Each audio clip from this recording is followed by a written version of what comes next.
കേരളത്തിലെ 20ഓളം മണ്ഡലങ്ങൾക്ക് ഈ 2026 നിയമസഭാ തെരഞ്ഞെടുപ്പിൽ വലിയ പ്രാധാന്യമുണ്ട്. അതിൻ്റെ പ്രാധാന്യം എന്തുകൊണ്ടാണെന്ന് വെച്ചിട്ടുണ്ടെങ്കിൽ ആ 20ഓളം മണ്ഡലങ്ങളാണ് കേരളത്തിൽ ആരാണ് ഭരിക്കുക എന്നുള്ളത് തീരുമാനിക്കപ്പെടുന്നത്. അപ്പോൾ അത് ഏതാണ്ട് 20-22ഓളം മണ്ഡലങ്ങൾ വരും. ഏറ്റവും കുറഞ്ഞതൊരു 12-15ഓളം മണ്ഡലങ്ങൾ നമുക്ക് എടുക്കാം. അതിലേറ്റവും പ്രധാനപ്പെട്ടൊരു മണ്ഡലമാണ് കുന്നത്തുനാട് എന്ന് പറയുന്നൊരു മണ്ഡലം. ആ കുന്നത്തുനാട് നമുക്കറിയാം 2020 എന്ന് പറയുന്ന ഒരു പുതിയ രാഷ്ട്രീയ പാർട്ടിയുടെ ഉദയം കണ്ടിട്ടുള്ള ഒരു സ്ഥലമാണ്. സാബു എം ജേക്കബിൻ്റെ നേതൃത്വത്തിൽ അവർക്ക് വലിയ സ്വാധീനമുണ്ടായിട്ടുള്ള ഒരു മണ്ഡലമാണ്. അവർ ഭരിച്ചുകൊണ്ടിരുന്നതാണ് അവിടുത്തെ പഞ്ചായത്തൊക്കെ തന്നെ. അപ്പോൾ അവർ അഭൂതപൂർവമായിട്ടുള്ളൊരു വളർച്ചയും അതിൽ കാണിച്ചിട്ടുണ്ട്. അപ്പോൾ ആ 2020 തന്നെ ഇത്തവണ BJPയുമായി ചേർന്ന് അവിടെ ഭരിക്കുകയാണ്. അപ്പോൾ BJPയുമായി ചേർന്ന് മത്സരിക്കുകയാണ്. BJPയുമായി ചേർന്ന് മത്സരിക്കുമ്പോൾ അവർ തന്നെ ജയിക്കുമോ അതോ 2020 ആരെ ജയിപ്പിക്കും എന്നുള്ളതാണ് നമ്മളിന്ന് ചർച്ച ചെയ്യാൻ പോകുന്ന ഏറ്റവും പ്രധാനപ്പെട്ട കാര്യം. 2020 ജയിക്കാനുള്ള സാധ്യതകൾ വളരെ വിരളമാണ്, അതിലേക്ക് ഞാൻ വരാം. പക്ഷേ അവർക്ക് ആരെയാണ് അവിടെ ജയിക്കേണ്ടത് എന്ന് തീരുമാനിക്കാൻ കഴിയുന്ന വലിയ ശക്തിയുണ്ട് എന്നുള്ളതൊരു വാസ്തവമാണ്. അപ്പോൾ ആ കാര്യത്തിലേക്ക് കടക്കുന്നതിന് മുൻപ് നമുക്ക് ഏറ്റവും ആദ്യം ഈ കുന്നത്തുനാട്ടിലുള്ള തെരഞ്ഞെടുപ്പുകളുടെ ഒരു ഹിസ്റ്ററി ഒന്ന് പരിശോധിക്കാം. കഴിഞ്ഞ 2011-ലും 2016-ലും 2021-ലും നടന്ന തെരഞ്ഞെടുപ്പുകളിൽ കോൺഗ്രസിൽ നിന്ന് അവിടെ മത്സരിച്ചേക്കുന്നത് VP സജീന്ദ്രനാണ്. അതൊരു റിസർവ് സംവരണ മണ്ഡലമാണ്. ആ സംവരണ മണ്ഡലത്തിൽ VP സജീന്ദ്രനാണ് കണ്ടിന്യൂസ് ആയിട്ട് മത്സരിച്ചുകൊണ്ടിരിക്കുന്നത്. അദ്ദേഹത്തിൻ്റെ ഭാര്യയാണ് നമ്മുടെ ലേബി സജീന്ദ്രൻ എന്ന് പറയുന്ന ഇപ്പോൾ റിപ്പോർട്ടറിൻ്റെയൊക്കെ സോണൽ ഹെഡായിട്ടുള്ള ആൾ തന്നെ. അറിയപ്പെടുന്ന, നേരത്തെ മനോരമയിലൊക്കെ ഉണ്ടായിരുന്നു, അറിയപ്പെടുന്ന ഈ പറഞ്ഞ മാധ്യമപ്രവർത്തകയാണ്. അപ്പോൾ ഈ VP സജീന്ദ്രൻ 2011 അവിടെ നേടുന്നത് അതിഗംഭീരമായിട്ടുള്ള വിജയമാണ്. അദ്ദേഹം 49.72% വോട്ടുകൾ നേടി, 63,624 വോട്ടുകൾ നേടി. നിങ്ങളതൊന്ന് ഓർത്തു വെക്കണം ഈ കണക്കുകൾ. അത്തരത്തിൽ വലിയ വിജയം സമ്മാനിക്കുന്നു. CPMൻ്റെ MA സുരേന്ദ്രൻ എന്ന് പറയുന്ന ഒരാൾ മത്സരിക്കുന്നു. അദ്ദേഹം 54,892 വോട്ടുകൾ, അതായത് 42.89% വോട്ടുകൾ അയാൾ നേടുന്നു. അപ്പോഴും ഏതാണ്ട് ഒരു 7% വരുന്ന വ്യത്യാസമുണ്ട് ഇവരുടെ രണ്ടുപേരുടെയും വോട്ടുകൾ തമ്മിൽ. അപ്പോൾ അത് BJPയുടെ രവി അവിടെ മത്സരിക്കുന്നുണ്ട്. 5,862. എൻ്റെ ഓർമ്മയിൽ നിന്ന് എടുത്തു പറഞ്ഞാൽ അദ്ദേഹം BJPയുടെ ജില്ലാ പ്രസിഡൻ്റായിട്ടായിരുന്നു ആ സമയത്ത്. 5,862 വോട്ടുകൾ, കേവലം 4% വോട്ടുകൾ മാത്രമാണ് അദ്ദേഹത്തിന് ലഭിക്കുന്നത്. പിന്നെ ഒരു മറ്റ് ചില ആളുകളൊക്കെ മത്സരിക്കുന്നുണ്ട്. അതൊന്നും റിലവൻ്റ് അല്ലാത്തതുകൊണ്ട് ഞാനിവിടെ പറയുന്നില്ല. SDPയുടെ മനോജ് കുമാർ എന്ന് പറയുന്ന ഒരു ആൾ മത്സരിക്കുന്നുണ്ട്. അദ്ദേഹം 2,962 വോട്ട് പിടിക്കുന്നുണ്ട്, അതായത് 2.32%. ബാക്കിയുള്ളതൊക്കെ 1% താഴെയുള്ള ആളുകളാണ്. അന്ന് പക്ഷേ അവിടെ ആകെയുള്ള തെരഞ്ഞെടുപ്പിൻ്റെ വോട്ടേഴ്സ് എന്ന് പറയുന്നത് 1,53,000 അതിൽ 1,28,000 പേരാണ് വോട്ട് ചെയ്തത്, 83.59. അപ്പോൾ ഇത്രയും ആളുകളാണ് അവിടെ വോട്ട് ചെയ്തിട്ടുള്ളത് 2011. ഇനി 2016 വരുമ്പോൾ ഈ VP സജീന്ദ്രൻ്റെയൊക്കെ വോട്ടുകൾ കുറയുന്നത് നമുക്ക് കാണാം. ആ വോട്ടിൻ്റെ പെർസെൻറ്റേജ് കുറയുന്നത് കാണാം. ആ പെർസെൻറ്റേജ് കുറയുന്നതിനും ചില കാരണങ്ങളുണ്ട്. ഒന്ന്, ആ സമയത്തുള്ളത് 1,72,595 വോട്ടുകളാണ്. അതിൽ 1,48,317 വോട്ടുകൾ പോൾ ചെയ്യപ്പെടുന്നുണ്ട്, 85.93%. അത്തരത്തിലുള്ള 83-85% എല്ലായ്പ്പോഴും കുന്നത്തുനാട് പോൾ ചെയ്യാറുള്ളത്.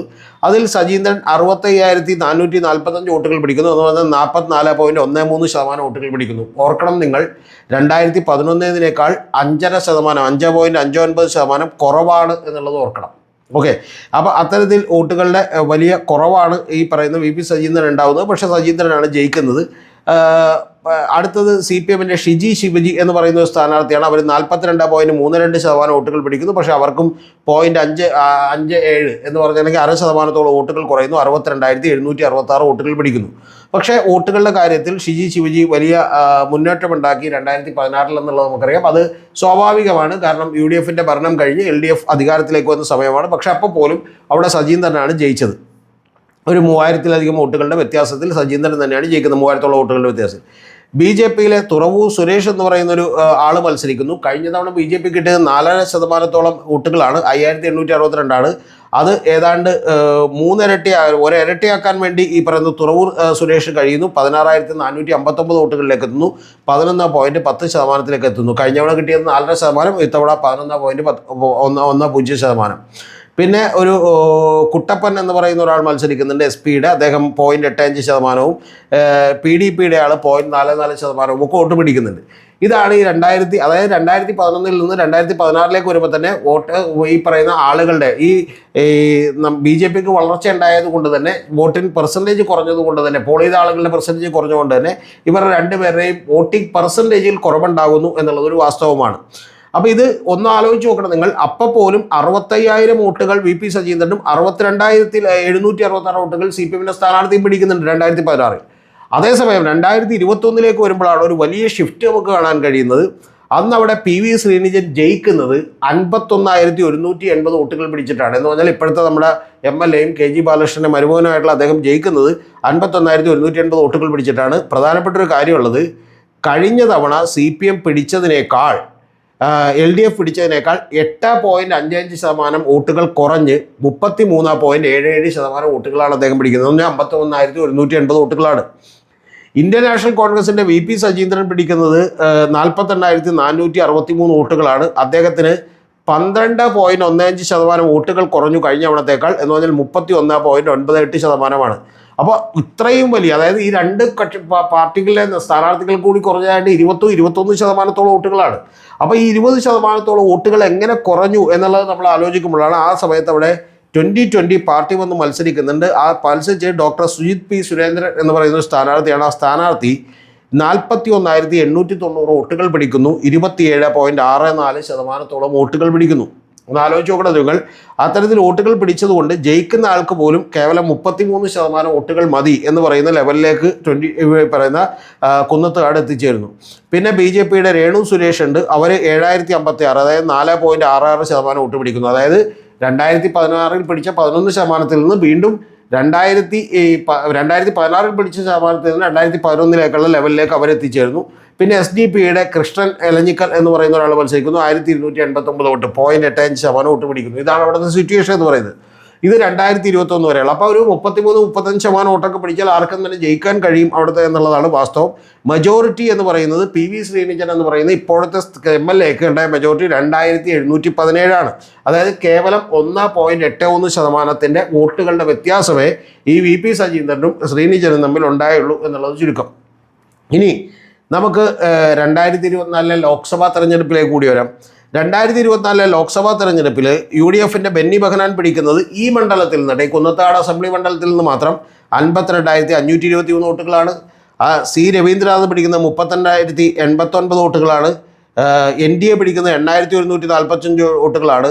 ചാർലി പോൾ പിടിക്കുന്നത് 46,163 വോട്ടുകളാണ്. എന്ന് പറഞ്ഞാൽ 2020 അപ്പോഴും തങ്ങളുടെ വോട്ടുകൾ അവിടെ ഇൻടാക്റ്റ് ആയിട്ട് നിലനിർത്താൻ കഴിയുന്നു. കഴിഞ്ഞ തവണ 41,890 പക്ഷേ 46,163 വോട്ടുകൾ നേടാൻ കഴിയുന്നു. വലിയ വളർച്ച ഉണ്ടായിട്ടില്ല എന്നുള്ളത് വാസ്തവമാണ്. ഇനി നമുക്ക് ഏറ്റവും ഒടുവിലത്തെ തെരഞ്ഞെടുപ്പ് കൂടി വരാം, ലോക്കൽ ബോഡി തെരഞ്ഞെടുപ്പ്. ആ ലോക്കൽ ബോഡി തെരഞ്ഞെടുപ്പിൽ UDFൽ 55,888 വോട്ടുകളാണ് UDFൽ കിട്ടുന്നത്. LDFന് 43,014 വോട്ടുകളാണ് കിട്ടുന്നത്. അതേസമയം NDAക്ക് 7,788 വോട്ടുകളാണ് കിട്ടുന്നത്. അത് മജോറിറ്റി എന്ന് പറയുന്നത് UDFന് 12,874 വോട്ടുകളാണ്. പക്ഷേ ഈ മജോറിറ്റി എന്ന് പറയുന്നത് LDFനേക്കാൾ കൂടുതൽ മജോറിറ്റിയാണ്. പക്ഷേ പ്രധാനപ്പെട്ട ഒരു കാര്യം, 2020 കുന്നത്തുനാടിൽ 50,712 വോട്ടുകൾ പിടിക്കുന്നുണ്ട്. എന്ന് പറഞ്ഞാൽ UDF കഴിഞ്ഞിട്ടുണ്ടെങ്കിൽ ഏറ്റവും വലിയ കക്ഷിയായി മാറുന്നത് അവരാണ്. അവരും UDFുമായിട്ടുള്ള വ്യത്യാസം എന്ന് പറയുന്നത് 5,000 വോട്ടുകളുടെ വ്യത്യാസമേ ഉള്ളൂ എന്നുള്ളത് ചുരുക്കം. അപ്പോൾ അതായത് ഏറ്റവും പ്രധാനപ്പെട്ട കാര്യമെന്ന് പറയുന്നത് ഇത്തവണ അവർ മത്സരിക്കുന്നത് NDAയും അതുപോലെ 2020യും ഒരുമിച്ചാണ്. NDAയും 2020യും ഒരുമിച്ച് മത്സരിക്കുമ്പോൾ യഥാർത്ഥത്തിൽ അവരുടെ വോട്ടുകൾ എന്ന് പറയുന്നത് ഏതാണ്ട് ഒരു 58,000-ഓളം വരുന്ന വോട്ടുകൾ വരും. അതായത് 50,712ഉം 7,788 കൂടി ചേരുമ്പോൾ ഏതാണ്ട് 58,000-ലധികം 58,500-ഓളം വരുന്ന വോട്ടുകൾ വരും. അങ്ങനെ 58,500-ഓളം വരുന്ന വോട്ടുകൾ വന്നാൽ യഥാർത്ഥത്തിൽ ഈ പറയുന്ന UDFൻ്റെ ഭൂരിപക്ഷത്തെ അതിന് മറികടക്കാൻ കഴിയേണ്ടതാണ് എന്നുള്ളതാണ് വാസ്തവം. എന്ന് പറഞ്ഞാൽ 55,888 എന്ന് പറയുന്ന ഏറ്റവും ഒടുവിൽ ലോക്കൽ ബോഡിയിൽ കിട്ടിയ ഭൂരിപക്ഷത്തെ പോലും മറികടക്കാൻ അതിന് കഴിയുന്നതാണ്. LDF അവിടെ 3-ാം സ്ഥാനത്തേക്ക് പോകാനുള്ള അവസ്ഥയാണുള്ളത്.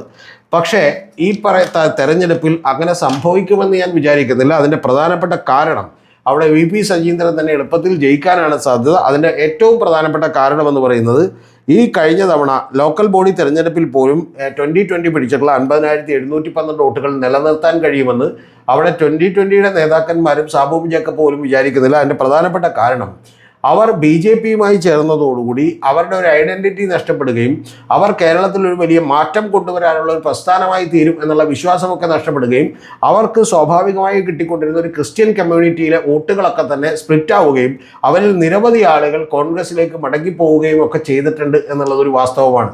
അപ്പോൾ അത്തരത്തിൽ ഈ പറയുന്ന സാധാരണ 2020 കിട്ടിക്കൊണ്ടിരുന്ന ഒരു 5000-10000 ഏറ്റവും വോട്ടുകളെങ്കിലും ഏറ്റവും കുറഞ്ഞ പക്ഷം UDFിലേക്ക് എത്തിയാൽ അവരുടെ ഭൂരിപക്ഷം എന്ന് പറയുന്നത് നല്ല ഭൂരിപക്ഷത്തോടുകൂടി സജീന്ദ്രൻ ജയിക്കാനാണ് സാധ്യത ഇത്തവണ എന്നുള്ളതാണ് യാഥാർത്ഥ്യം.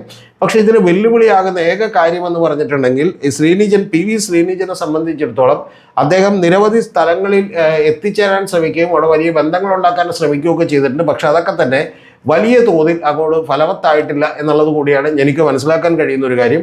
അതിൻ്റെ അടിസ്ഥാനം എന്ന് പറയുന്നത് യഥാർത്ഥത്തിൽ ഇത്തവണ 2020 ഒറ്റക്ക് നിന്നിരുന്നെങ്കിൽ പോലും അവർ വലിയ വാശിയോടുകൂടി ആരെങ്കിലും പ്രമുഖരായ സ്ഥാനാർത്ഥികളെ മത്സരിച്ചെങ്കിൽ പോലും ഒരു പക്ഷേ ഈ 5880 വോട്ടുകളുടെ വ്യത്യാസം മറികടന്നുകൊണ്ട്, അല്ലെങ്കിൽ 5000 വോട്ടുകളുടെ വ്യത്യാസം മറികടന്നുകൊണ്ട് വേണമെങ്കിൽ UDFിനെ തോൽപ്പിച്ച് സ്വന്തമായ ഒരു MLA ഉണ്ടാക്കാൻ കഴിയുന്ന സ്ഥലത്ത് BJPയോട് കൂടിച്ചേരുമ്പോൾ അവർക്കുള്ള അഡ്വാൻറ്റേജ് കൂടി ഇല്ലാതാകുന്നു എന്നുള്ളത് ഏറ്റവും പരമപ്രധാനമായ യാഥാർത്ഥ്യമാണ്.